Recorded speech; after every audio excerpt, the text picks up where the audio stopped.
বদলে গেছে বিপিএল এর পুরনো সেই নিয়ম। বিপিএল এর পঞ্চম আসর এবার কিছু নতুন নিয়ম মেনে শুরু হচ্ছে। ম্যাচ ফিক্সিং, নারীঘটিত বিষয়সহ আরও নানান বিষয় নিয়ে বিতর্কিত হয়েছে গত বিপিএল এর আসর। তাই এবার সেই বিতর্কিত থেকে মুক্তি পেতে বিপিএল গভর্নিং কাউন্সিল বেশ কিছু পদক্ষেপ হাতে নিয়েছে। তার মধ্যে উল্লেখযোগ্য ছিল বিদেশি খেলোয়াড় ফেরানোর প্রসঙ্গটি।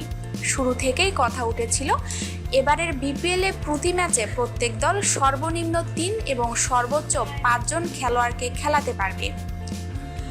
তবে শেষ মুহূর্তে আগের কথায় নিজেদের অবস্থানে অনড় রাখল বিপিএল গভর্নিং কাউন্সিল। গতকাল সোমবার দুপুরে বিপিএল গভর্নিং কাউন্সিলের বৈঠক শেষে সিদ্ধান্ত জানানো হয় এবারের বিপিএলে সর্বনিম্ন 3 বিদেশি ক্রিকেটার অথবা সর্বোচ্চ 5 জন অংশ নিতে পারবে। এ বিষয়ে বিপিএল এর গভর্নিং কাউন্সিলের চেয়ারম্যান ইসমাইল হায়দার মল্লিক বিষয়টি নিশ্চিত করে জানিয়েছেন, বৈঠকে 8টি ফ্র্যাঞ্চাইজির মধ্যে 5টি চেয়েছে 5 জন করে বিদেশি ক্রিকেটার, বাকি 3টি চেয়েছে 4 জন করে।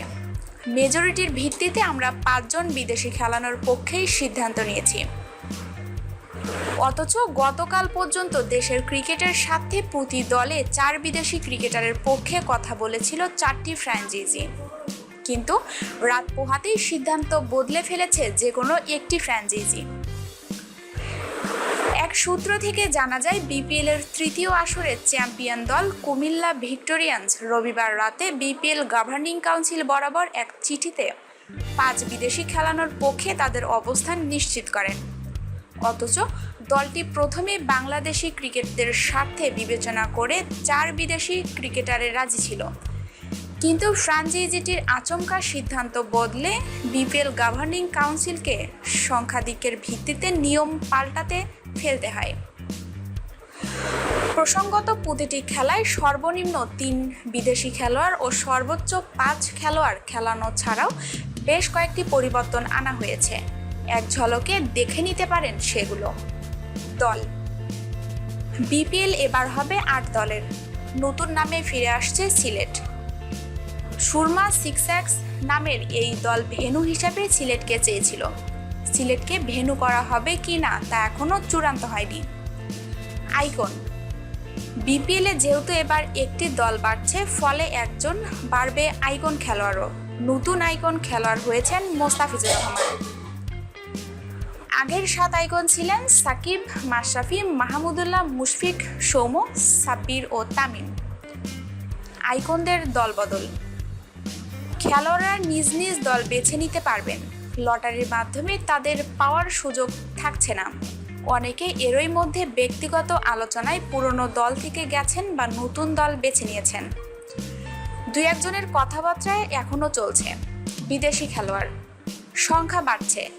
আগে প্রতি একাদশে সর্বোচ্চ 4 জন বিদেশি খেলতে পারতেন। স্থানীয় খেলোয়াড়দের আপত্তির পরও একজন বিদেশি বাড়িয়ে সেটি করা হয়েছে 5 জন। 8 ফ্র্যাঞ্চাইজির 5টি বিদেশি খেলোয়াড় বাড়ানোর লিখিত অনুরোধ করেছিল বিপিএল এর কাছে। বিদেশি আকর্ষণ, বিদেশি খেলোয়াড়রা আইপিএল দর্শকদের কাছে বড় আকর্ষণ হয়ে থাকেন।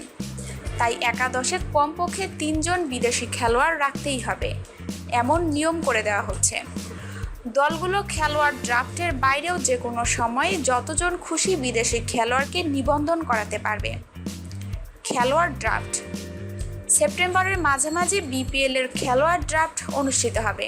ড্রাফটে প্রতিটি দলকে কমপক্ষে 13 জন স্থানীয় খেলোয়াড়কে নিতে হবে। ড্রাফটের তালিকায় থাকা বিদেশিদের মধ্যে কমপক্ষে 2 জনকে নিতে হবে। খেলোয়াড় ধরে রাখা, প্রতিটা দল আগের খেলোয়াড় ড্রাফট থেকে 4 জন খেলোয়াড় রেখে দিতে পারবে, অর্থাৎ একজন আইকন ছাড়া আরও 3 জন খেলোয়াড়কে তারা ধরে রাখতে পারবে।